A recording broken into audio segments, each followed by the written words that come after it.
Sir, सबसे पहले आपको जन्मदिवस की बहुत बहुत शुभकामनाएं और मराठी में वाढदिवसाच्या हार्दिक शुभेच्छा। जोरदार तालियां हो जाए।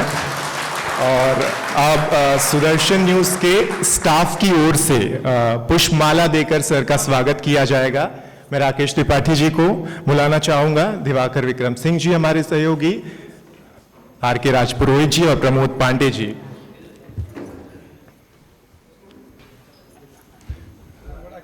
दिल सर बड़ा है, माला बड़ी है। भारत माता की जय।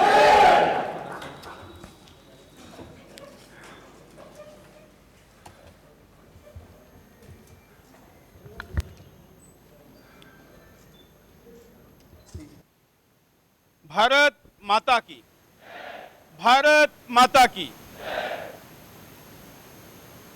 परम पूजनीय साधु संत, उपस्थित सर्व सुदर्शन परिवार के सदस्य, जब अभी पंडित जी पूजा करवा रहे थे तो वो सह परिवारे कह रहे थे, तो इसका मतलब केवल हम चार लोग नहीं, आप सब है, पूरा सुदर्शन परिवार है।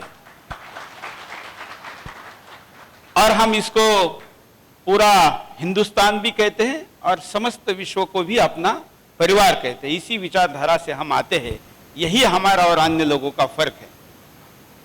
मित्रों, आज जन्मदिन तो एक बहाना है। मैं कभी जन्मदिन नहीं मनाता, मैं संकल्प दिन मनाता हूं।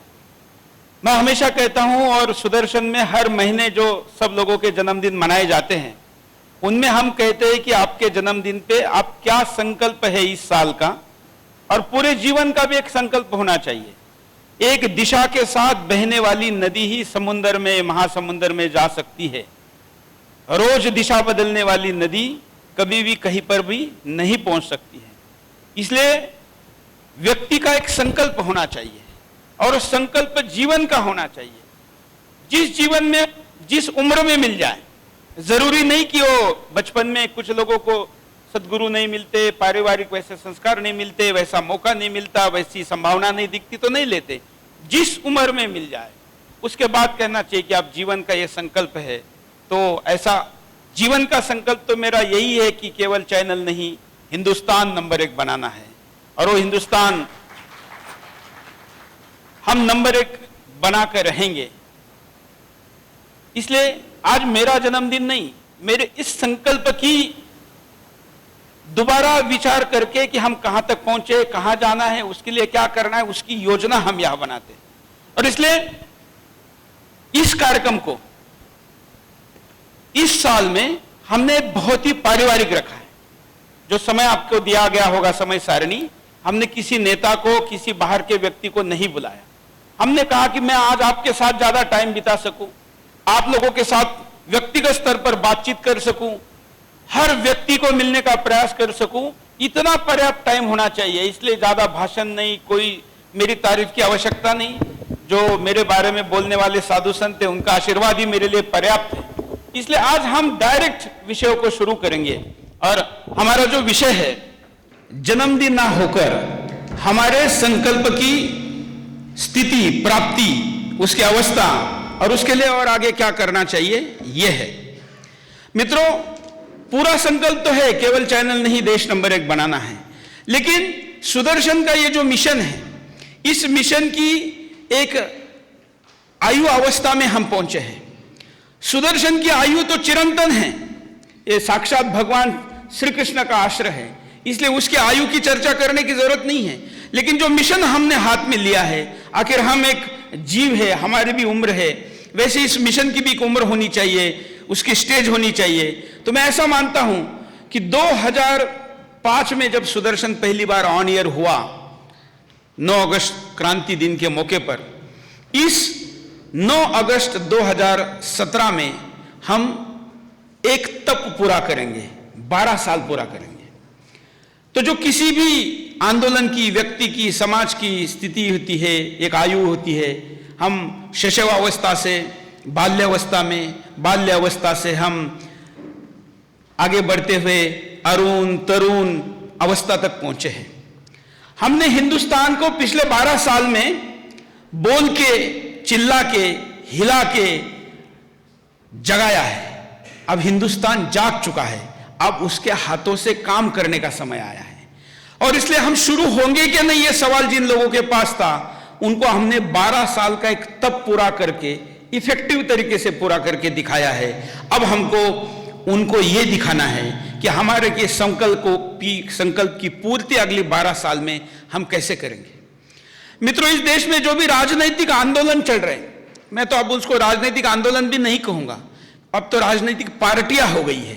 और राजनीतिक पार्टियां बस अगले चुनावों की योजनाएं बनाती हैं। दुर्भाग्य से मैं जिसका कड़ा समर्थक हूं और जिसके लिए प्राण देने के लिए तैयार हूं, ऐसे हमारे धार्मिक आंदोलन भी अब धार्मिक आंदोलन नहीं रहे हैं, वो मठों मंदिरों में सिमट गए हैं। महाराज जैसे राजनेता को पहले वो, फिर उसकी पार्टी और फिर देश है, वैसे महाराज लोगों को भी अब वो, उनका मठ और उनके भक्त यही पहले है, उसके बाद देश है। ये दुर्भाग्यपूर्ण लेकिन सत्य है। इससे आगे जाके हमारे शत्रुओं के पास तो 100 200 साल की योजना है, हजारों साल की योजना है। हिंदुस्तान को कितने सालों में पादांकुरित करना है, क्रिश्चियनों का पोप आके यहां पर बताता है कि पहले शताब्दी में हमने यूरोप अमेरिका को किया, दूसरे में हमने अफ्रीका को किया और तीसरी में हम एशिया को क्रिश्चियन करेंगे। इस्लाम के पास भी योजना है। धर्म के आगे बढ़कर छोड़िए तो देशों के पास भी योजना है, लेकिन हमारी तो सरकारी पंचवार्षिक योजना भी पूरी होगी कि नहीं, इसका भी संदेह है। अगर इतनी विकट अवस्था है तो ये देश तय समय में तय लक्ष्य तक कैसे पहुंचेगा, ये बड़ा चिंता का विषय है। और इसलिए हमने सोचा कि जो हमने एक लंबी योजना बनाई थी, उसकी एक अवस्था तक हम पहुंचे हैं। आज मेरे 43 साल पूरे हो रहे, इसी साल सुदर्शन के 12 साल पूरे हो रहे। अब अगले 12 साल की अगर हम योजना बना तक कहीं पहुंचते हैं तो हम अपने निर्णय को, संकल्प को वास्तव रूप दे पाएंगे। और इसलिए वो क्या हो, कैसे हो, इसकी चर्चा आपके साथ करनी है, इसकी योजना आपके साथ बनानी है, उसका क्रियान्वयन आपके साथ करना है। क्योंकि जैसे मैंने कहा कि मेरा परिवार आप है, हम है, और हमारा ये संकल्प है और ये हमारी लड़ाई है जिसको आपने और हमने पूरा करना है। तो मित्रों, अब तक तो हमने देशद्रोहियों को डिटेक्ट किया, तलाशा, खोजा, और हमने कहा कि ये फलाना देशद्रोही है, देश के खिलाफ बोलता है। हमने कहा कि ये देश के खिलाफ योजना बनाता है। फिर हमने सबसे पहला अगर कोई अभियान चलाया तो भारत माता के नग्न चित्र को निकालने वाला, सरस्वती के नग्न चित्र को निकालने वाला MF हुसैन के खिलाफ पहला कैंपेन चलाया। और उस कैंपेन के बाद उसके ऊपर 48 केसेस दाखिल हुए और वो हिंदुस्तान से बाहर भाग गया। तो स्थिति यह रही कि उसकी डेड बॉडी भी हिंदुस्तान में नहीं आ सकी। यह हिंदुस्तान का यश है, इसका क्रेडिट सुदर्शन को जाता है। तब तो हम छोटी अवस्था में थे। उसके बाद हमने जाकिर नाइक के विषय को 8 साल उठाया। हमने जब उठाया तो कई लोगों ने कहा कि अगर जाकिर नाइक तो लोगों को पता भी नहीं है, तुम क्यों कार्यक्रम कर रहे हो, क्यों लोगों को इसको फेमस करवा रहे हो। मैंने कहा कि आपके शरीर के अंदर का जो वायरस है, ये आप लोगों को नहीं बताएंगे इसलिए काम करना बंद करेगा, ऐसा नहीं है। जाकिर नाइक जैसे लोग शरीर के अंदर, समाज के अंदर, व्यवस्था के अंदर का एक ऐसा वायरस, एक ऐसा कीड़ा है, उसको सही समय पर डिटेक्ट करके उसको अगर नहीं मारेंगे तो देश के लिए ये बड़ा कैंसर बनेगा। और मित्रों, अब तो स्पष्ट हो ही चुका है, भारत सरकार ने हमारे उस सारे आरोपों को मानते हुए जाकिर नाइक की कार्रवाई की है और जाकिर नाइक हिंदुस्तान से भाग गया है। मैं दावा करता हूं, वैसे तो वो भी हिंदुस्तान कभी नहीं आएगा ना, उसकी डेड बॉडी कभी आएगी, लेकिन भारत सरकार को अगर अपनी हिम्मत दिखानी है तो जाकिर नाइक को हिंदुस्तान की धरती पर लाकर उसको सजा देकर दिखानी चाहिए। तभी तो इस कानून और इस संविधान पर और इस संसद पर और यहां की व्यवस्था पर विश्वास बनेगा, नहीं तो कैसे बनेगा। और इसलिए दूसरा वो हमारा मिशन था, शिकार था। इसके साथ तमाम ये सारे नाम आए। नामों में केवल मुस्लिम नाम दिख रहे ऐसा नहीं है। तो आपको पता होगा कि IPL मैच के बारे में, इस पूरे कैंपेन के बारे में जब विषय शुरू हुआ तो ललित मोदी ने इस कैंपेन को डिजाइन किया था। मैंने पहले दिन जब यह कैंपेन केवल IPL घोषित हुआ था, मैचेस शुरू नहीं हुई थी, उस दिन हमने कहा कि मुद्दा क्रिकेट का क्या होगा इससे हमको कोई मतलब नहीं है। हिंदुस्तान का क्या होगा?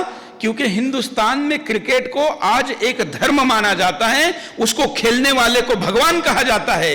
उस खेल को अब बाजार बनाया जाएगा, और उस बाजार ही नहीं तो आईपीएल के मैचेस के द्वारा हिंदुस्तान में एक जुआ खेलने वाले युवा वर्ग को खड़ा किया जाएगा, जो फिर नशेड़ी होगा, और नशा का बाजार बढ़ाने के लिए वो आईपीएल हमारे देश के लिए घातक है। हमने आईपीएल के खिलाफ आवाज उठाई, कितनी कानूनी नोटिस आई, क्या क्या कार्रवाई की स्थिति हुई। मित्रों, इस देश में ऐसी स्थिति पैदा हुई कि जाकिर और एमएफ हुसैन की तरह ललित मोदी को भी हिंदुस्तान छोड़ के भागना पड़ा। आज वो लंदन में इन बाकी लोगों की तरह जी रहा है। मुद्दा केवल आर्थिक गुना नहीं है, वो एक सांस्कृतिक, उसने जो कल्चरल डीकल्चराइजेशन आईपीएल के द्वारा हिंदुस्तान का किया था, यह भी था। फिर भ्रष्टाचार हो, तमाम मुद्दे हो, राष्ट्रीय सुरक्षा के मुद्दे हो, हम उठाते गए। लेकिन अब हमने कुछ फोकस करने की जरूरत है, और वो फोकस क्या हो, कैसे हो, इसी का विचार आज आपके सामने रख रहा हूं। देश में विकास हो, लंबी चौड़ी सड़कें बने, ऊंची इमारतें बने, ये तो सरकार का काम है ही, लेकिन इसको हम देश नहीं मानते। ये देश हो सकता है, लेकिन यही देश है ऐसा नहीं है। क्योंकि इस देश में तो कभी इतना सोना था कि चिड़िया को भी हम सोना कहते थे। यहां पर से जलने वाली अग्नि से निकलने वाले धुओं को भी सोना कहते थे। हर व्यक्ति किलो किलो सोना अपने कंधे पर लेकर जंगल से जाता था। लंका तो रावण की भी सोने की थी। देश विकसित हुआ, इसका मापदंड उसकी ऊंची चौड़ी और लंबी सड़कें इमारतें नहीं, उस देश के व्यक्ति का स्वाभिमान कितना विकसित हुआ, यह हम मानते हैं, जो आज हम नहीं देख रहे। और इसलिए, और ये सारी चीजें कैसी हैं? एक भूकंप इसको तोड़ सकता है, एक आर्थिक मंदी इसको निगल सकती है, एक विदेशी षड्यंत्र इसको तबाह कर सकता है। और हम तो 1200 साल तक हमको गुलाम करने का प्रयास किया। मैं ये नहीं कहूंगा कि हम 1200 साल गुलाम रहे, क्योंकि हिंदुस्तान के जितने क्षेत्र पर राज था, उससे बड़ा क्षेत्र था जो कभी गुलाम नहीं हुआ, लेकिन गुलामी का प्रयास किया गया। उसके बावजूद हिंदुस्तान जीवित रहा। इसके दो कारण थे। एक कारण था कि हम डीकल्चराइज नहीं थे, मतलब हम संस्कृति के साथ पक्के पकड़े हुए थे, जकड़े हुए थे, वो हमारे अंदर थी, खून के अंदर थी, जिस कारण तमाम आंदोलनकारी दुनिया भर के लुटेरे आए। लेकिन हिंदुस्तान आर्थिक लूट के बावजूद भी सांस्कृतिक दृष्टिकोण से लूट नहीं पाया। लेकिन आज सांस्कृतिक दृष्टिकोण से हमारी क्या स्थिति है, हमारे सामने है। इसके साथ ही लोक संख्या के दृष्टिकोण में भी तब हम बराबर में थे, आज हम लोक संख्या में भी घट रहे हैं। यह भी एक चिंता का विषय है। हिंदुस्तान की सीमाएं कभी ईरान से लेकर इंडोनेशिया तक थी। हमारा कितना बड़ा नक्शा था, जो आज भी कई देशों के लाइब्रेरी में है, वो धीरे धीरे धीरे क्यों कम हो रहा है? इतने बड़े बड़े महापुरुषों के हम नाम लेते हैं, महाराणा प्रताप, पृथ्वीराज चौहान से लेके आज के आंदोलन के हमारे क्रांतिकारियों तक, यह हमारे लिए पूज्य है। इनके स्मृति के लिए हम अपना जीवन लगाते हैं, और इनका मान सम्मान बना रहे, इसके लिए जान भी देने को लिए तैयार है। लेकिन मित्रों, इतने बड़े महापुरुष होने के बावजूद हिंदुस्तान की सीमाएं अगर घटी है, धर्म अगर कमजोर हुआ है, तो इसका जवाब यह है कि हमको उनसे ज्यादा काम करने की जरूरत है। क्या आज हम छत्रपति शिवाजी महाराज से ज्यादा लड़ने के लिए काबिल है क्या? शिवाजी है समाज में तो जवाब नहीं मिलेगा। अगर पृथ्वीराज चौहान है तो जवाब नहीं मिलेगा। महाराणा प्रताप है तो जवाब नहीं मिलेगा। नेताजी सुभाष चंद्र बोस है तो जवाब नहीं मिलेगा। इनको तो आने भी नहीं देंगे, जन्मने भी नहीं देंगे, और जन्मेंगे तो इनको काम नहीं करने देंगे। लेकिन इनके होने के बावजूद अगर हम सिकड़े हैं तो इसका मतलब हमको इनसे ज्यादा पराक्रम करना पड़ेगा। इसका मतलब हमको इनसे ज्यादा शौर्य करना। और जो समय पे नहीं जागता है वो खत्म हो जाता है। जो समय पे उपचार नहीं करता है वो हमेशा मर जाता है। और इसलिए कौन सा समय है, जब जागे तब सवेरा, कम से कम अब समझ रहे हैं, तो इससे तो लेट मत करिए। और इसलिए हिंदुस्तान में हमारे अगले 12 साल हम जो फोकस करेंगे वो फोकस रहेगा कल्चरल फ्रीडम का, सांस्कृतिक आजादी का। सड़क बनाना, सीमा सुरक्षा रखना, बाकी चीजों का विकास करना, ये काम सरकार करे, करती रहे। एक मीडिया के तौर पर ये बाकी सारी चीजों को हमको जो करना है हम करेंगे, लेकिन हमारा जो फोकस एरिया रहेगा सुदर्शन का, वो रहेगा सांस्कृतिक आजादी, संपूर्ण सांस्कृतिक आजादी। बहुत से लोग कहेंगे कि मतलब क्या, यही तो समझाना है, यही तो परिचय हिंदुस्तान भूल चुका है, हिंदुस्तानी भूल चुका है। यह संपूर्ण आजादी की लड़ाई है मित्रों। हमें 7 दशक पहले जो मिली वो केवल राजनैतिक आजादी थी। आप आपकी सरकार चुन सकते थे, आप आपके लोक प्रतिनिधि चुन सकते हैं, अब अपने ग्राम पंचायत सदस्य, प्रधान या जिला परिषद से लेके ब्लॉक से लेके आपके विधायक से लेके सांसद चुन सकते हैं, वो मिलके अपने अपने मुखिया चुन सकते हैं। लेकिन ये केवल आजादी पर्याप्त नहीं है। आज हमारे पास जो आर्थिक आजादी हम जिसको कहते हैं, ये भी परिपूर्ण नहीं है। हमारी जो आर्थिक आजादी है, आज हमारे रुपए का रेट कहां तय हो रहा है, आज हमारे सोने का रेट कहां तय हो रहा है, आज हमारे चांदी का रेट कहां तय हो रहा है।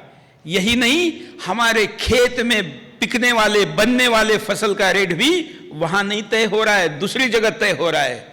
ये गुलामी नहीं तो और क्या है, मैं इसको गुलामी मानता हूं। इसलिए संपूर्ण आर्थिक आजादी भी नहीं है, लेकिन वो और लोग करें, उनके लिए हम सहयोगी बनेंगे। लेकिन एक आजादी ऐसी है जो इन सारे आजादियों से अलग है, और वो है सांस्कृतिक आजादी। वो क्या है, बहुत लोग नहीं समझते। मुझे किसी ने कहा कि थोड़ा डिफाइन करके समझाओ, तो यही मैं आज आपको फोकस करके समझाने वाला हूं, जो आपको लोगों को समझानी है। मित्रों, जो लोग कहते हैं कि क्यों एक संस्कृति का आग्रह करते हो, क्यों एक ही संस्कृति को पीछे पड़े हो, तो एक बड़े कारपोरेट हाउस के, जिसके कई हजार करोड़ रुपए का बिजनेस है, ऐसे एमडी कारपोरेट हाउस के पिछले दिनों मुझे एयरपोर्ट पे मिले और हमारी बातचीत हो रही थी। तो उनको मैंने ये कल्पना बताई, तो उन्होंने कहा कि क्या जरूरत है पूरे हिंदुस्तान में एक कल्चर की, डिफरेंट कल्चर एक साथ रह सकते हैं। तो मैंने उनको कहा कि आपके कंपनी में आप वर्क कल्चर का आग्रह धरते हैं क्या? आप जानते होंगे ना इस शब्द को, वर्क कल्चर। तो उन्होंने कहा कि हाँ, वर्क कल्चर तो चाहिए, बगैर वर्क कल्चर के कोई कंपनी नहीं चल सकती। तो मैंने कहा उसमें अलग अलग वर्क कल्चर रहेगा तो चलेगा क्या? तो उन्होंने कहा नहीं, बिल्कुल नहीं। तो मैंने कहा सेना में अलग अलग वर्क कल्चर रहेगा तो चलेगा क्या? बोले नहीं। तो मैंने कहा जब सेना में, जब एक साधारण कंपनी में एक कल्चर का आप आग्रह धरते, वर्क कल्चर एक जैसा हो और वो अच्छा हो, तब कंपनी विकास करती है, तो क्या किसी समाज और देश के लिए एक कल्चर जरूरी नहीं है? जरूरी है। और वो कल्चर हमारे पास था, वो कल्चर ही हमारी ताकत थी, लेकिन उसको धीरे धीरे डीकल्चराइज किया गया। कैसे किया गया? और उससे क्या हुआ? उससे हम मानसिक दृष्टिकोण से गुलाम बने। जो भारत में टीवी चैनल्स हैं, जो विदेशी पैसे से चलने वाले टीवी चैनल हैं, जो भारत माता की जय हो ना हो इस पर भी सवाल उठाते हैं, क्या भारत माता की जय बोली जाए या नहीं बोली जाए, इस पे चर्चा होनी चाहिए? होनी चाहिए? नहीं होनी चाहिए। भाई, हम अगर कहेगी कि तुम्हारा बाप कौन, इस पे चर्चा हो सकती है क्या? करने की जरूरत है क्या? जो ऐसी चर्चा करने वाले को अगर हम कहेंगे कि हम टीवी चैनल पे चर्चा करते कि तुम्हारा बाप कौन है, तो मानेगा क्या? नहीं कहेगा। भाई, भारत माता हमारी माता है, इस पर किसी प्रकार की चर्चा होने की जरूरत नहीं है। यह हमारा ठाम निर्धार है, संकल्प है, लेकिन इस पर भी चर्चा होता है। क्या ऐसे मुद्दे हैं जिस पे चर्चा नहीं होती? ऐसे तमाम मुद्दे पर चर्चा होती है, और खास करके उन मुद्दों पर चर्चा होती है जिन मुद्दों का भ्रम आपके मन में फैलाना है, बिठाना है। क्या किसी टीवी चैनल पर अच्छा काम करने वाला साधु संत दिखता है? दिखता है क्या? बल्कि तय समय पर हिंदुस्तान में देखिए एक विशिष्ट अंतर के बाद किसी न किसी साधु को बदनाम करने का कैंपेन चला जाता है, उसकी सच्चाई देखे बगैर चलाया जाता है। और अगर ऐसा नहीं मिलता है तो किसी फर्जी साधु को पकड़कर किसी टीवी शो में बिठाया जाता है, उसको ही साधु दिखाकर, जैसे किसी पूरे हिंदू धर्म का प्रतिनिधित्व कराए, उसको मांस मछली खिलाकर ना जाने क्या क्या कराकर धर्म पर अटैक किया जाता है, कल्चर पर अटैक किया जाता है। यह षड्यंत्र चल रहा है। हम तो हंसते हैं, देखते हैं, टीआरपी देते हैं। इंटरटेनमेंट चैनलों से लेके न्यूज चैनलों के द्वारा सिस्टमेटिक तरीके से जो हमारे मन के ऊपर षड्यंत्र पूर्वक जो डीकल्चराइजेशन किया जा रहा है, हमें हमारे जड़ों से खोखला किया जा रहा है, तोड़ा जा रहा है, इसके बारे में हमको हिंदुस्तान को जगाना है, बताना है कि टीवी से दिखने वाली हर चीज सही है ऐसा नहीं है। यहां पर बहुत सी चीजें एजेंडे के तहत चलाई जाती है। फिल्मों के द्वारा तो क्या एजेंडा होता है मैंने आपको बताने की जरूरत नहीं है, हम तो इसके ऊपर सुदर्शन वाले को क्या बताएं, आप तो जानते ही हैं कि फिल्मों के द्वारा क्या क्या एजेंडे परोसे जाते हैं, कितने चीजें परोसी जाती हैं। पिछले एक लंबे समय से एक योजनाबद्ध तरीके से बगैर शादी करके रहने वाले लिव इन रिलेशनशिप को भारत में फैलाया जा रहा है। क्या भारत के समाज की यह मांग है? क्या हिंदुस्तान की कोई माता पिता चाहता है कि उसके बच्चे ऐसे रहें? फिर कौन चाह रहा है? तो कुछ शक्तियां हैं जिनको पता है कि हिंदुस्तान की ताकत उनका परिवार है, और इसलिए उस परिवार को अगर तोड़ना है तो परिवार व्यवस्था को खत्म करना होगा। और इसलिए जिसके साथ जितने समय मनमर्जी है उतने समय रहो, उस रिलेशनशिप को लिव इन रिलेशनशिप के नाते प्रमोट किया जा रहा है। यह किसी भी धर्म के लिए अच्छी नहीं है, किसी भी देश और समाज के लिए भी अच्छी नहीं है, और हिंदुस्तान के लिए तो अच्छी है ही नहीं, क्योंकि परिवार हमारी ताकत होते हैं। एक और अगली स्टेप उन्होंने लाई। पहले तो कहते थे कि लड़का और लड़की शादी करें बगैर रहें, बाद में उन्होंने लाया होमोसेक्सुअलिटी। लड़का लड़के से शादी कर सकता है, लड़की लड़की से शादी कर सकते हैं।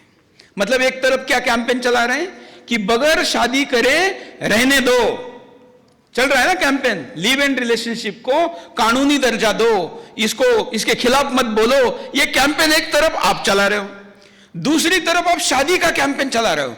कौन से शादी का? लड़का लड़के से, लड़की लड़के से। क्या यह प्रकृति संगत है? नहीं है। क्या यह हिंदुस्तान की जरूरत है? कोई हिंदुस्तानी चाहता है? अरे ये तो विकृति है। इसके बावजूद इसको प्रमोट किया जा रहा है, और इस बारे में हिंदुस्तान के टीवी चैनलों पर डिबेट होती है, बड़े बड़े लोग बैठते हैं, चर्चा करते हैं। जिसकी जरूरत नहीं उसको प्रमोट करना एक षड्यंत्र का हिस्सा है, और इसलिए इसके खिलाफ बोलने की आवश्यकता है, बल्कि इसके खिलाफ लड़ने की आवश्यकता है। यह क्यों किया जाता है? आप कहेंगे कि क्या है, कुछ लोग बिगड़ते हैं तो क्या फर्क पड़ता है? मित्रों, हमारे यहां कहते हैं कि अगर एक मछली बिगड़ जाए तो क्या करती है? पूरे तालाब को खराब करती है। महाराष्ट्र में प्याज बनता है, एक प्याज का, जिसको महाराष्ट्र में कांदा बोलते हैं, वो एक खराब हो जाए तो पूरा की पूरा खराब कर देता है। समाज और परिवार की भी यही स्थिति है। अगर धीरे धीरे एक दो लोग बिगड़ते जाएंगे तो एक दिन पूरा समाज बिगड़ेगा। यह हम पश्चिम की तरफ देखकर भी जान सकते हैं। दूसरा क्या कारण है? आप कहेंगे कि इससे उनको क्या हुआ? तो मित्रों, यह किसी भी देश को गुलाम बनाने के लिए लंबी योजना का हिस्सा होता है, और इसलिए वहां के समाज पर सालों आघात किए जाते हैं, प्रयास किए जाते हैं, जो प्रयास आज हिंदुस्तान पे हो रहे हैं। इसका इमीडिएट दूसरा बेनिफिट क्या है? तो दुनिया में दो सबसे बड़े व्यापार हैं। दुनिया में सबसे पॉश, महंगे, बड़े हवाई जहाज, ये बड़ा व्यापार नहीं है। दुनिया में आपकी हेल्थ, जो सबसे ज्यादा आबादी से जुड़ी है, यह भी उतना बड़ा व्यापार नहीं है। सबसे बड़ा व्यापार दुनिया में नशा का कारोबार है, उसके बाद शस्त्र का कारोबार है। तो ये जो युवा लड़का लड़की के साथ बगैर शादी करे रहेगा, पूरा जीवन रह नहीं पाएगा, बीच में छोड़ना पड़ेगा, तो किसके आदी होगा? नशा के आदी होगा। ये क्लाइंटेज बनाने की दिशा में पहल है। अगर लड़का लड़के के साथ रहेगा, ना पूरे शारीरिक सुख को पा पाएगा, ना अपने पारिवारिक जीवन को आगे बढ़ा पाएगा, तो किसका शिकार होगा? निराशा के बाद नशा का शिकार होगा। नशा के बाजार को बढ़ाने के लिए इस प्रकार से षड्यंत्र पूर्वक ऐसे विषयों को हमारे देश में फैलाया जा रहा है।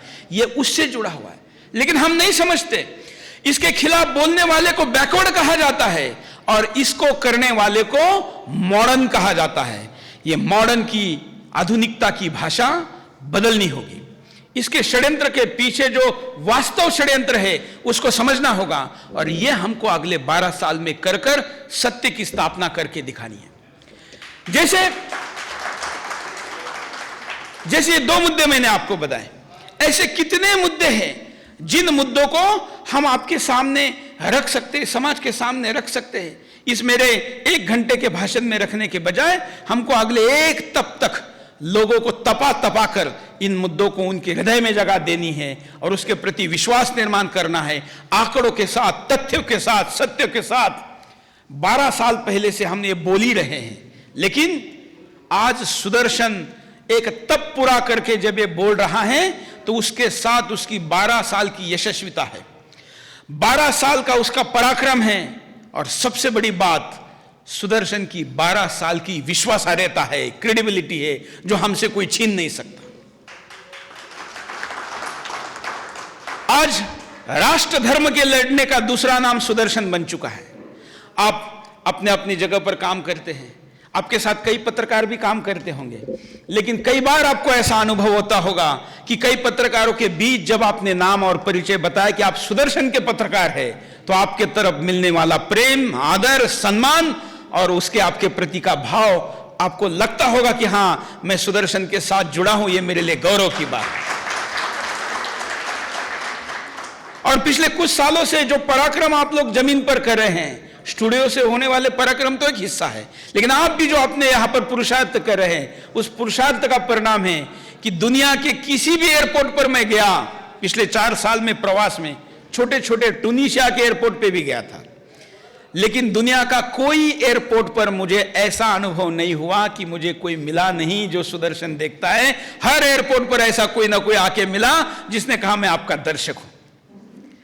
दुनिया के यूरोप, मतलब सारे खंडों पे ये क्यों है? इतने विकल्प होने के बावजूद, इतने मीडिया चैनल होने के बावजूद।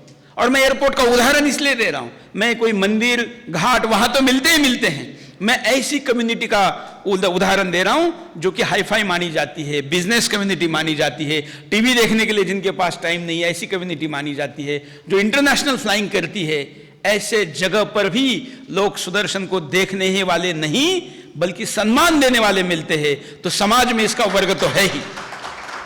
इस विश्वासार्हता के साथ अगर हम अपने मुद्दों को लोगों के सामने लेके जाएंगे तो हम ज्यादा इफेक्टिवली रख पाएंगे। और इसलिए एक योजना, बगैर योजना कुछ नहीं होता है।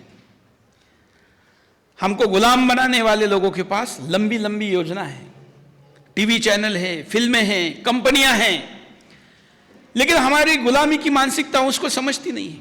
आसान भाषा में अगर मैं कहूं तो हमारे यहां पर जो बाहर के, हिंदुस्तान में ऐसा कोई देश, कोई लुटेरा नहीं बचा जो हिंदुस्तान में नहीं आया। दुनिया के किसी भी कोने का लुटेरा हिंदुस्तान में लूटने के लिए आया था और हम लुटे थे। तरीके अलग थे, कैसे कैसे मैं आपको बताता हूं। 1200 साल पहले यहां पर जो मुगल तो बाद में, जो विभिन्न देशों के मुस्लिम आक्रांत आए, उन्होंने इस देश में जितने भी समय के लिए आए हो, जितने भी समय के लिए, उन्होंने कैसे लूटा? तो आपके गले पे तलवार रखी और आपको कहा कि जो भी माल है वो लाओ, अपना धर्म बदलो, नहीं तो मरने के लिए तैयार हो जाओ।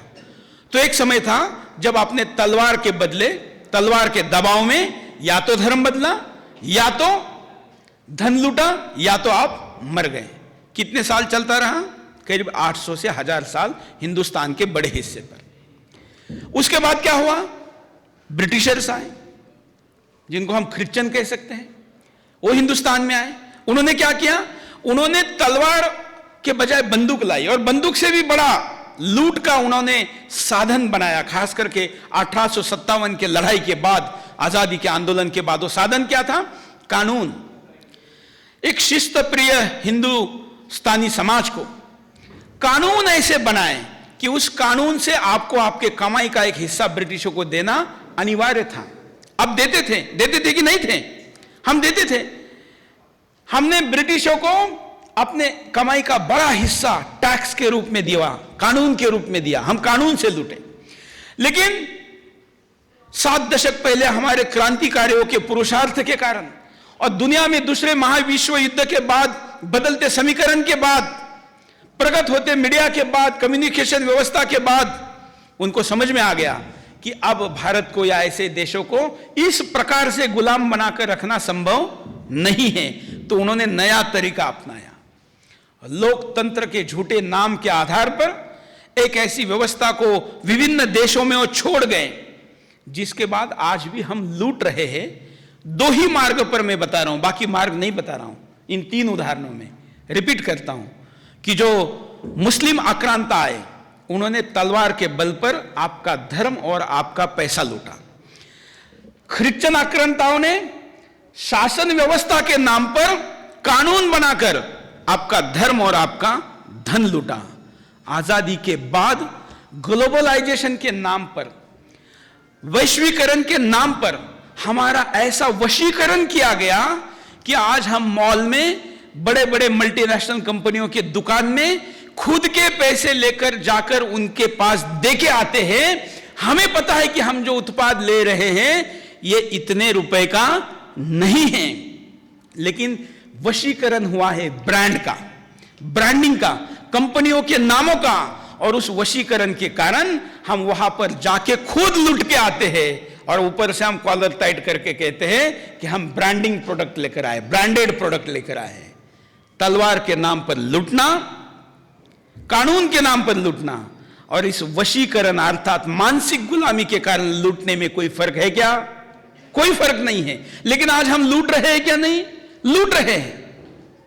इस लूट को अगर रुकना है तो एक काम करना होगा, और वो काम है हर हिंदुस्तानी को उसके स्वत्व का परिचय देना होगा। यह स्वत्व का परिचय ही एकमात्र ऐसा साधन है जो किसी भी स्थिति में व्यक्ति को जगा सकता है। यही एक ऐसा माध्यम है जो लोगों को उसका स्वत्व का परिचय देने के बाद स्वाभिमान निर्माण कर सकता है। और इसलिए यह करने का काम हमको अगले समय में करना है, अगले दिनों में करना है। और वो करने के लिए हम एक योजना आपके सामने रख रहे हैं। योजना क्या है? योजना यह है कि 12 साल पूरे हो रहे हैं। 12 साल को हमारे यहां क्या कहते हैं? तप कहते हैं। यह दशक वाली व्यवस्था तो बाद में आई। 12 साल हमारे यहां तप होता है। क्यों तप भी कहा जाता है? क्योंकि हमारे यहां वयों की अवस्था भी इससे तो जुड़ी है ही, लेकिन 2 कुंभ मेलों के अंदर का अंतर कितना होता है? एक तप का 12 साल का। और साधु संत भी जो तप करने की उम्र गिनते हैं, वो कितनी गिनती हैं? 12 में गिनते हैं। हम उस परंपरा के वहां के, और इसलिए किसी चैनल के लिए 10 साल होना गौरव की बात हो सकता है, हमारे दशक में नहीं। और हम तो तप करने वाले लोग हैं, इसलिए हमारे लिए तप 12 साल महत्वपूर्ण है। इसलिए और हमने तपश्चर्या की है, इसमें कोई सवाल है क्या? आपके दुश्मन को भी नहीं है। सुदर्शन चलाना एक तपश्चर्या थी, है और रहेगी, ये आपका दुश्मन भी मानता है। और इसलिए इस 12 साल को, इस तप को हम 12 के फिगर में प्रस्तुत करेंगे। इस 12 साल पूरा होने तक 9 अगस्त को पूरा होगा, लेकिन उसकी हमारी इंटरनल प्लानिंग हम आज से शुरू करेंगे। हम इस 12 साल पूरा होने पर देश विदेश में रहने वाले इस विचार के, इस मान्यताओं के लोगों को 12,000 वॉलंटियर के तौर पर निमंत्रित कर रहे हैं। हम 12,000 स्वयंसेवकों को कह रहे हैं कि 12 महीने हमको दे दो। 12,000 स्वयंसेवक 12 महीने दे दो। आपकी सारी व्यवस्था हम करेंगे, रहना, खाना, घूमना, काम करने के लिए माहौल से लेके व्यवस्था देना, सब कुछ करेंगे। 12,000 स्वयंसेवक 12 महीने में 120 देशों में 12,000 जगह पर 12 लाख घरों में 12 करोड़ लोगों तक जाएंगे। यह हमारा व्यवस्था का हिस्सा है। योजनाबद्ध तरीके से, संपूर्णता हाईटेक, हर व्यक्ति का लक्ष्य निर्धारित रहेगा।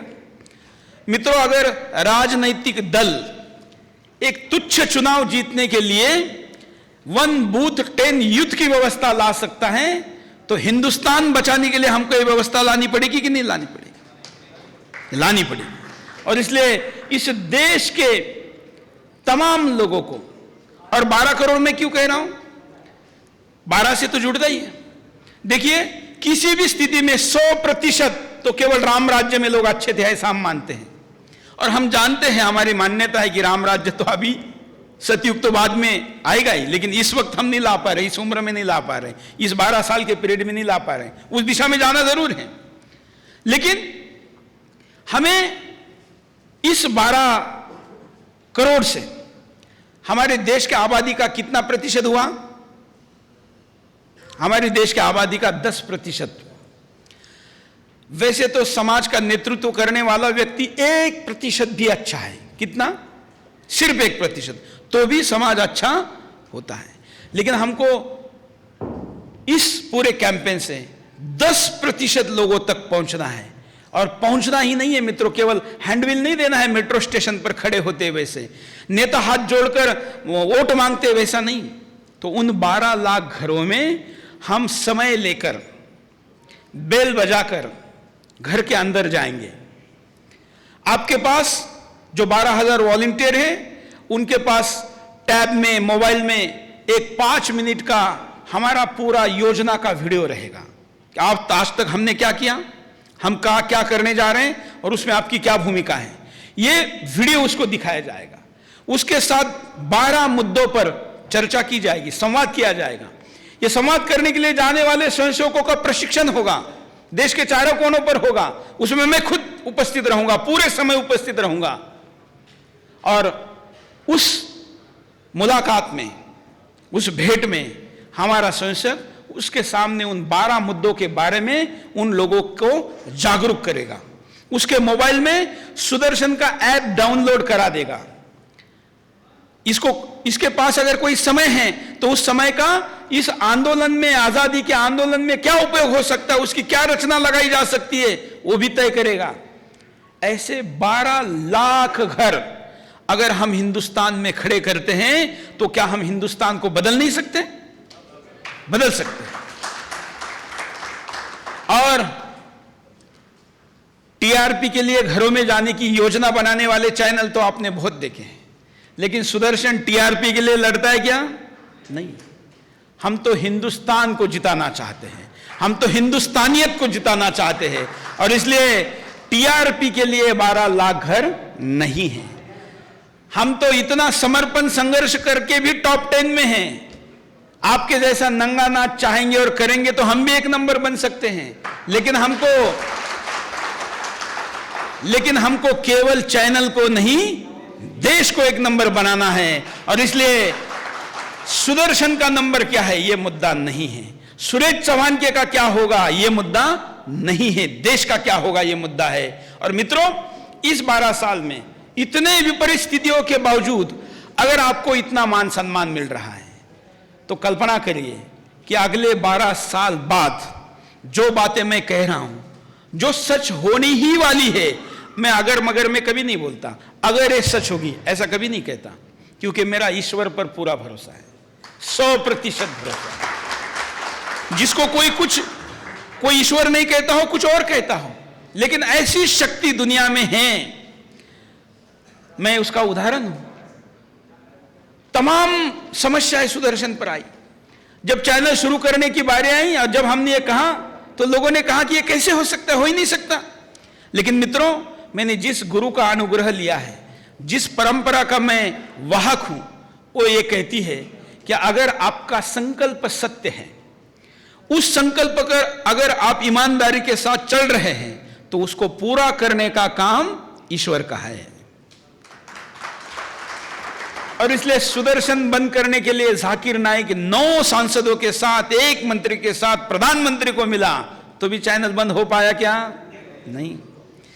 हिंदुस्तान में ऐसी किसी प्रकार की रेड नहीं है जो हमारे ऊपर नहीं हुई, सारे प्रकार की हुई। यहां तक कि जब आचार्य बालकृष्ण को पासपोर्ट के बहाने अरेस्ट किया गया था, तब मेरे पासपोर्ट के बारे में भी जांच हुई। और दिल्ली के अधिकारी, मैं जिस स्कूल में पढ़ता था छोटे से, उस स्कूल में तक जाके आए, लेकिन वहां पर भी कुछ मिला क्या? नहीं, क्योंकि हमें पता है कि जब हम मुट्ठी बांधकर दुश्मन के खिलाफ ललकारते हैं तो हमें कोई गलती नहीं करनी है और ईश्वर हमसे होने भी नहीं देगा। इसलिए आर्थिक हो, चारित्रिक हो, किसी भी प्रकार के जितने हमले हुए, उन हमलों से हम विक्रमी तरीके से बाहर निकले, क्योंकि वो हमले हमारे ऊपर नहीं थे। ये हमले हमारे मिशन की तरफ थे, और मिशन किसका है? ईश्वर का है। ये हमने नहीं किया। एक व्यक्ति जो आर्थिक दृष्टिकोण से सामान्य परिवार से निकला हो, जिसका कोई उद्योग परिवार का बैकग्राउंड ना हो, क्या वो ऐसा व्यक्ति 12 साल चैनल चला सकता है? जो हिंदुस्तान की एक बड़ी बिल्डिंग, आज किसी प्राइवेट चैनल की बिल्डिंगों की भी साइज हम निकाले तो आज हम टॉप 1, टॉप 2 में हैं। ये कैसे बना सकता है? और चलाना, ये तो सफेद हाथी कहा जाता है, लेकिन भाई सफेद हाथी किसने बनाया? ईश्वर ने। तो जो हाथी तो बड़ी चीज है, हम तो ये मानते हैं कि जो चोंच बनाता है वो चारा भी बनाता है। इसलिए इस साइज में नहीं, 120 देशों में जाकर भी बढ़ेंगे तो भी उसको चलाने वाला कौन रहेगा? ईश्वर रहेगा। हमें कुछ नहीं करना है, हमें बस संकल्प पे टिके रहना है, हमें बस अपने निर्णय पर अडिग रहना है, उससे समझौता करना नहीं है, साथियों को लाना है। यहां पर ऐसे कई लोग हैं जो 12 साल से सुदर्शन के साथ जुड़े हैं। मैं तो कहता हूं कि आप 12 साल से सुदर्शन के साथ इसलिए जुड़े हैं, और कई लोग यहां 5-5, 8-8, 10-10 साल से जुड़े हैं, क्योंकि हमारा इस जन्म का बंधन नहीं है, हमारा पिछले जन्म का बंधन है। मैं दावे के साथ कहता हूं कि पिछले 1000 साल में इस देश को बचाने के लिए, संस्कृति को बचाने के लिए जितनी भी लड़ाई हुई होगी, जितने योद्धा रहे होंगे, और आजादी के आंदोलन में जितने क्रांतिकारी रहे होंगे, वो आप यहां पर बैठे हैं, पिछले जन्म के आप लोग। वो आप योद्धा हो, आप क्रांतिकारी हो सकता है कि इस बार किसी अलग घर में ज्यादा पैदा हुए हो, अब तक इस चीज को ना जानते हो, लेकिन सुदर्शन का यहां तक का प्रवास देख के, देश के सामने की समस्या देख के, आप दोबारा लड़ने के लिए आप तैयार है क्या नहीं? दोबारा लड़ने के लिए आप तैयार है क्या नहीं?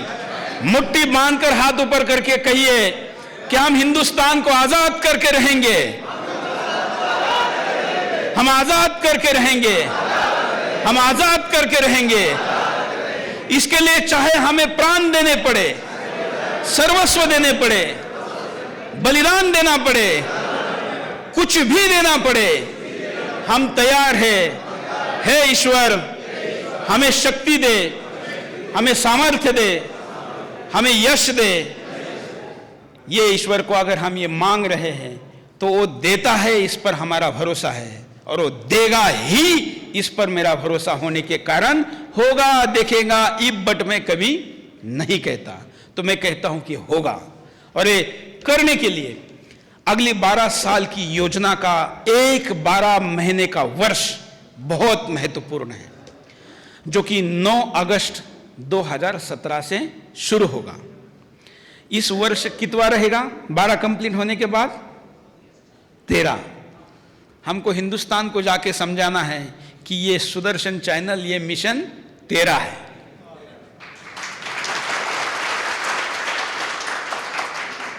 दुनिया में ऐसे तमाम लोग जो हिंदुओं को अंधश्रद्धालु कहते हैं, ऐसे बड़े बड़े विकसित देशों में भी 13 नंबर का होटल में फ्लोर नहीं होता। पता है आप लोगों को? 13 नंबर का सेक्टर नहीं होता। अमेरिका, ब्रिटेन और तमाम सारे लोग जो अपने आप को क्या क्या कहते हैं, उनके देश में 13 नंबर की गली भी नहीं होती। लेकिन हम तो ईश्वर को मानते हैं, हम कहते हैं तूने इस प्रकृति में जो भी लाया है वो सब कुछ तेरा है। इसलिए हमारा 12 साल का तप और अगले 12 साल का संघर्ष का तप हम किसके लिए कर रहे हैं? तेरे लिए कर रहे हैं। उसके घर में जाके बताएंगे कि ये तेरे लिए है, ये हमारे लिए नहीं है। और इसलिए ये 13वां साल हमें इस देश को देना है। मित्रों, कभी कभी बीमार भी पड़ जाते हैं ना, तो साल कैसे निकल जाता है पता नहीं चलता। कभी कभी मंदी आ जाती है ना, तो एक साल व्यवसाय का कैसे निकल गया पता भी नहीं चलता। कभी कभी प्राकृतिक ऐसी विपदाएं आती है। बताइए, उत्तराखंड में जो विपदा आई उसके बाद तो कितने साल उन लोगों के निकल गए, कई लोगों का तो जीवन भी निकल जाता है। तो एक अच्छे संकल्प के लिए आपको कितना समय देना है? 1 साल। 3 तरीकों से देना है। एक देना है चुनिंदा लोगों को, 120 लोगों को हम यहां हेडक्वार्टर में रखेंगे।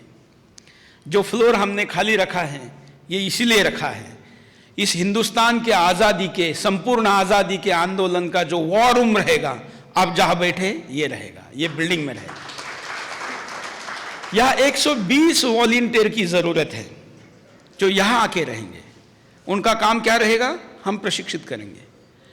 दूसरे, हमको 120 देशों में और 1200 स्थानों पर वॉलंटियर चाहिए।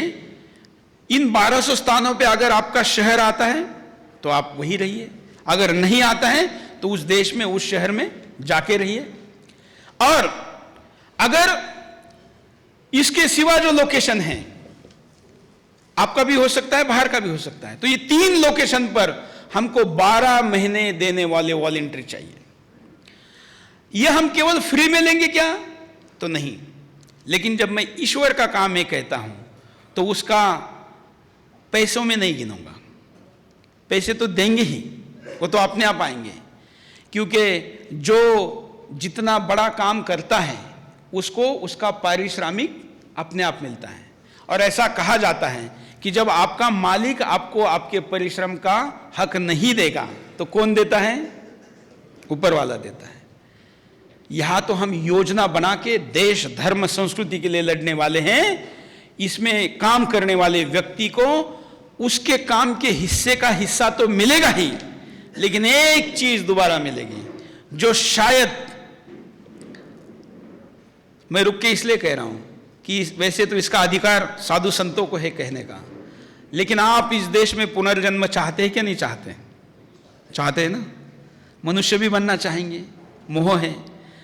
मोक्ष तो सबको मिलना नहीं है, हमको पता है। और हम मोक्ष से भी ज्यादा भारत माता की सेवा करना चाहते हैं, क्योंकि मोक्ष के बाद जो स्वर्ग मिलने वाला है उसको हम यहां बनाना चाहते हैं। और इसलिए ये 12 महीने जो देगा भारत माता के लिए, 12 करोड़ लोगों को जगाने के लिए, संपूर्ण सांस्कृतिक आजादी के आंदोलन के लिए, इस देश के व्यक्ति को उसका परिचय खो चुका है वो जगाने के लिए, उसके स्वाभिमान के निर्माण के लिए, और राष्ट्र मेरा कर्तव्य है ये समझाने के लिए, मैं दावा करता हूं कि उसका एक 12 महीने का साल तो मैं लूंगा, लेकिन अगला पूरा जीवन भारत माता के गोद में ईश्वर उसको देगा। और इसलिए ऐसा एक साल आप में से जो दे सकते हैं, इस कार्यक्रम को देखने वाले YouTube पर, सोशल मीडिया पर, या आपके द्वारा सुनने वाले जो भी लोग होंगे जो दे सकते हैं, वो हमको संकल्प करें, हमको संपर्क करें। हम आज का बिंदास बोल इसी पे करने वाले हैं। हम तो ठोक बजा के करते हैं, हम तो देश को बचाने की योजना बना रहे हैं, तो इसको इंडोर रूम में बनाने की क्या जरूरत है? खुलेआम करेंगे। दुश्मन जाग जाएगा तो डरने की जरूरत क्या है? जल्दी पहचान में आ जाएगा। और जिनको देश बचाना है वो तो योजना बना ही रहे हैं, जिनको देश तोड़ना है वो भी खुलेआम अपनी योजनाओं को बताते हैं, और हमको तो बचाना है। इसलिए आज के बिंदास बोल से मैं इस योजना को, जो सुदर्शन के योद्धा के तौर पर मैंने आपके सामने रखा है, हिंदुस्तान के संपर्क करने वाले लोगों का प्रशिक्षण होगा यहां। उसके बाद हम एक उत्तर भारत में, एक दक्षिण भारत में, एक पूर्वोत्तर भारत में ऐसे 3 प्रशिक्षण वर्ग करेंगे। और जो विदेश में रहने जाएंगे 1 साल के लिए, उनका एक किसी देश में उसका अभी स्थान तय नहीं है, वहां करेंगे। ऐसे 4 प्रशिक्षण वर्गों से 1200 समर्पित युवाओं की फौज हम 9 अगस्त को, 9 अगस्त क्या है? क्रांति दिवस, अगस्त क्रांति दिवस, जब कभी इस देश में क्रांति का नारा दिया गया था, इस बार इस 9 अगस्त को याद किया जाएगा सांस्कृतिक क्रांति के लिए। और जैसे अगस्त क्रांति दिवस मनाया जाता है, वैसे शायद हमारे ही आंखों के सामने हमारे बच्चे, दूसरी पीढ़ियां इस सांस्कृतिक आजादी के आंदोलन के शुरुआत के दिन को भी मनाएगी, जिसके योद्धा आप यहां पर बैठे हैं। ये योजना मैंने आपके सामने रखी है। बाकी सुदर्शन के काम करते हुए आने वाली समस्याएं, बाकी चीजें, ये तो बाकी चर्चा का विषय है, उसके लिए अलग अलग बैठकें आपकी होगी ही। लेकिन जो योजना मैंने आपके सामने रखी है, इस योजना में जो स्वयंसेवक के तौर पर सम्मिलित होना चाहते हैं, वो यहीं पर अपना अगर संकल्प सब लोगों के सामने दोहराएं, तो इससे बड़ी खुशी की बात क्या हो सकती है। इसलिए वो लोग हाथ खड़ा करके या खुद अपने जगह पर खड़ा होकर अपना समय दे सकते हैं। अमित, एक 120 कवियों की टीम बनाओ जो 1 साल देगी, क्योंकि कवियों की हुंकार से हम इस आंदोलन में और अच्छी दिशा फूकेंगे और अच्छा जान फूकेंगे। और इसलिए इस 12,000 जो वॉलंटियर हम निकालने वाले हैं, इसमें 120, 1200 जो बना सकते हो, एक ऐसी टीम बनाओ। डिफरेंट टाइप ऑफ के क्वालिटी के लोग हमको चाहिए, और जिसको ये पता नहीं कि मैं क्या कर सकता हूं, उसको हम पहचानेंगे कि आप क्या कर सकते हैं। आप सिर्फ समय दीजिए। आपके पसीने के हर बूंद का, आपके इस 1 साल में अगर कहीं पर खून बहता है तो उसके भी हर बूंद का, और आपके इस 12 महीने के हर क्षण का उपयोग भारत माता के लिए हम करेंगे, इसका वचन देता हूं। अगले 12 महीने और कुछ नहीं करना है। सुदर्शन का फाइनेंशियल बैलेंस शीट क्या होता है, वैसे भी मैं कभी चिंता नहीं करता, क्योंकि वो तो दे ही देता है। लेकिन सिर्फ इस लक्ष्य को पूरा करना है। किसी भी आंदोलन, यहां तक कि ये लाइट भी जलता है ना, तो शुरू में ज्यादा बिजली लेता है। जो सैटेलाइट में, आकाश में रॉकेट छोड़ा जाता है, उसमें भी शुरू में ही ज्यादा एनर्जी लगती है। पंखा भी जब चलता है ना, तब ज्यादा बिजली लेता है। इसको टेक ऑफ बोलते हैं। जो टेक ऑफ और स्टार्टअप अच्छा होता है, वो ज्यादा दूर तक जाता है। और इसलिए अगले 12 साल के हिंदुस्तान के सांस्कृतिक आजादी का टेक ऑफ हमको अगले 12 महीने में करवाना है। और ये 12 महीने में हम फुल स्पीड दे पाएंगे, इस पे मुझे तो पूरा विश्वास है ही। लेकिन इसके बाद दुनिया देखेगी कि किसी टीवी चैनल में बैठकर लोगों ने जो संकल्प लिया था, वो पूरा हो रहा है। और मित्रों, इसके बाद का एक भविष्यवाणी भी करता हूं, जिसका इतिहास भी रहा है। जो पहली सरकार बनी थी, मैं राजनीतिक तौर पर समझा रहा हूं। आजादी के आंदोलन में जो लोग थे, उसमें सम्मिलित हुए। केवल राजनीति में नहीं गए, कई साधु संत हो गए, कई व्यवसाय में चले गए, कई लोगों ने अलग अलग संस्थाएं खड़ी की। समाज का नेतृत्व करने वाला वर्ग आजादी के आंदोलन ने दिया। उसके बाद 77 का जो इमरजेंसी का आंदोलन हुआ था, उससे निकले हुए नेता देश पर आज भी राज कर रहे हैं। और कई लोग आध्यात्मिक क्षेत्र में चले गए। खुद जयप्रकाश जी ने राज सत्ता नहीं संभाली। उसके बाद अन्ना का भी जो राम मंदिर आंदोलन हुआ, उससे निकले हुए लोग भी सत्ता तक पहुंचे। कई साधु संत हो गए, बड़े बड़े उनके आश्रम हो गए, बड़ा भक्त परिवार हो गया। साध्वी ऋतुम्बरा जैसी व्यक्ति जिन्होंने तब गर्जना की थी, आज मातृत्व की, वात्सल्य की मूर्ति बनकर इतना बड़ा अभियान चला रही है। तमाम, मेरा कहने का मतलब है कि समाज के विभिन्न तबके के नेता बन गए। यहां तक कि स्वार्थ के साथ शुरू हुआ अन्ना आंदोलन से भी सत्ता बनती है, नेता बनते हैं। तो हम निस्वार्थ के साथ ये जो आंदोलन 12 साल चलाएंगे, उससे भी इस देश का नेतृत्व विकसित होकर बाहर आएगा, इस पर मुझे पूरा विश्वास है। हम प्रयास करेंगे कि उसमें से कम राजनीति में जाए, ज्यादा समाज नीति में जाए, ज्यादा राष्ट्र नीति में जाए। और इसलिए हम इस 1 साल में 12 जगह से यात्राएं निकालेंगे। उन यात्राओं का मार्गक्रम रहेगा विद्यालय, विश्वविद्यालय, जिसमें महाविद्यालय भी रहेगा, मठ, मंदिर, आश्रम में भी वो जाएंगे। क्यों जाना है? यहां लोग एकत्रित होते हैं। किसी भी देश के क्रांति का रास्ता कॉलेज और यूनिवर्सिटी से जाता है। किसी भी समाज को बदलने का रास्ता, संस्कारों का रास्ता मठ, मंदिर, मंदिरों से जाता है। कि कुछ देशों में गिरजाघरों, मस्जिदों से भी जाता होगा। हमें इस देश में इन लोगों को जगाना है। हमारा निशाना भी साफ है। हमें कॉलेज के युवाओं को जाकर कहना है कि तुझे शिकार बनाया जा रहा है, तुझे गलत चीजों का, इनके हीरो कौन है? आज इस देश के युवाओं को अगर पूछेंगे कि 25 क्रांतिकारियों के नाम बताओ तो नहीं बता पाएंगे। 10 महापुरुषों के नाम बताओ तो नहीं बता पाएंगे। लेकिन अपना सब कुछ बेचकर आधुनिक ग्लैमर के नाम जो पर्दों पर नकली हीरो देखते हैं, वो इनके हीरो होंगे। क्या असली हीरो को छोड़कर नकली हीरो के पीछे भागने वाला युवा असली हीरो बन सकता है? नहीं बन सकता। क्या वो असली देश बना सकता है? नहीं बना सकता, क्योंकि वो सपनों में जी रहा है और वो सपना भी झूठा है, वो सपना भी झूठ है। और इसलिए वो भ्रम का भोपड़ा जिसको कहा जाता है, मराठी में हम लोग कहते हैं कि भ्रमाचा भोपड़ा फुटेल, जो आपका भ्रम है वो एक दिन टूट जाएगा। और इसलिए जो वर्चुअल दुनिया में उसको जिया जा रहा है, जी रहा है, इससे हमको वास्तव दुनिया में उसको लाना है। और वो आएगा क्योंकि हमारा खून है। वो सोया हुआ शेर है, उन्होंने उसको बकरा बनाया है। ये टीवी चैनल शो भी करते हैं तो नाम क्या रखते हैं? बकरा बनाएंगे। क्या करते हैं? किसी को कुछ बना देते और बकरा बकरा दिखाते कि इसको बकरा बनाया। एफएम रेडियो से कॉल आते हैं और क्या करते हैं? बकरा बनाते हैं। ये मुर्गा बनाते हैं, बकरा बनाते हैं।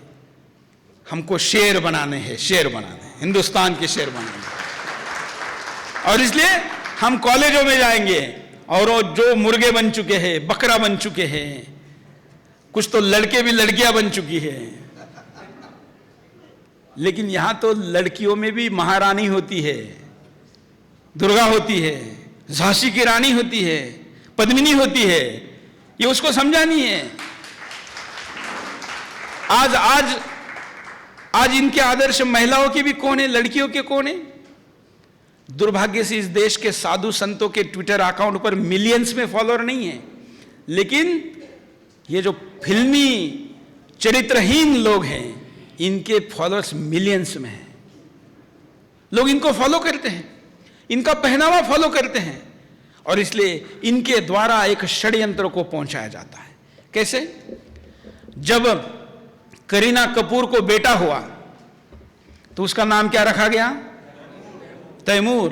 कौन था तैमूर? तैमूर ना हिंदुस्तानी था, ना केवल हिंदुओं का दुश्मन था, उसने तो मुसलमान भी मारे।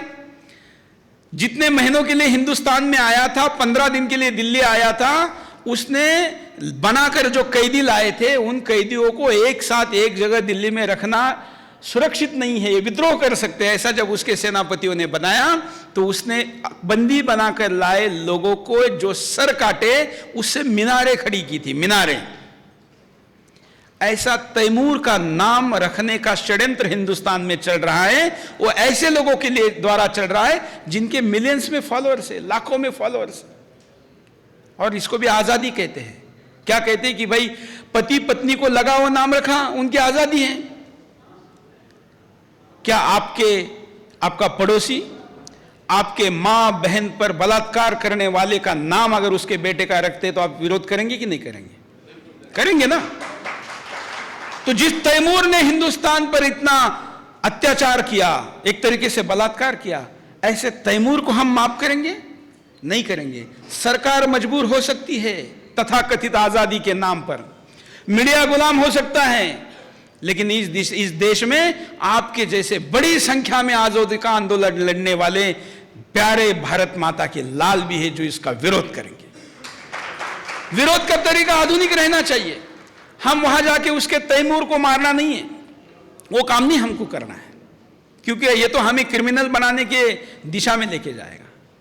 हमें इस पूरे आंदोलन में क्या करना है, हमें भी उस षड्यंत्र में नहीं फंसना है जिस षड्यंत्र में मॉडर्नाइजेशन और बैकवर्डनेस का उदाहरण दिया जाता है। आज कम कपड़े पहनने वाली लड़की को क्या कहते हैं?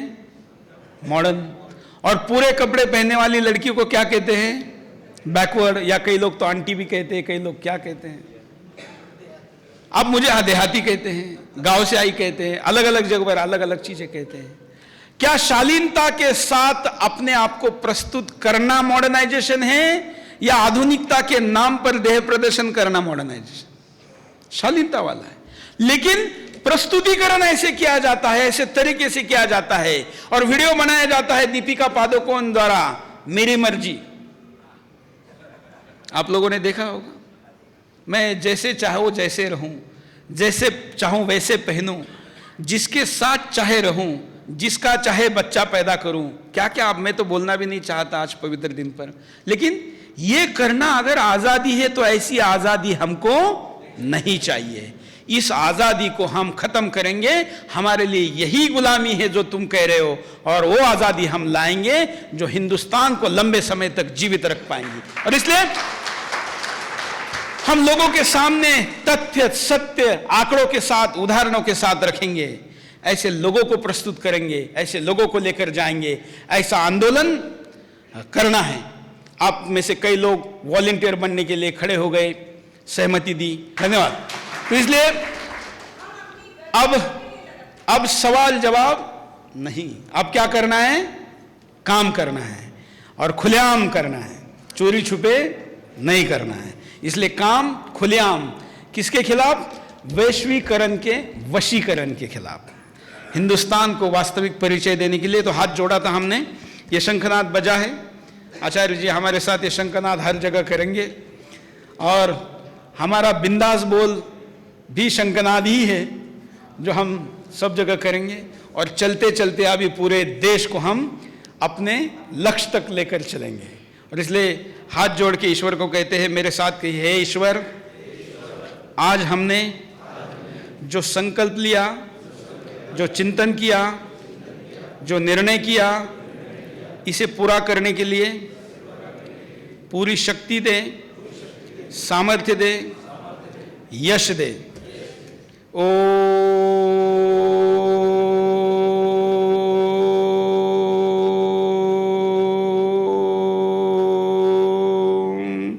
शांति शांति शांति।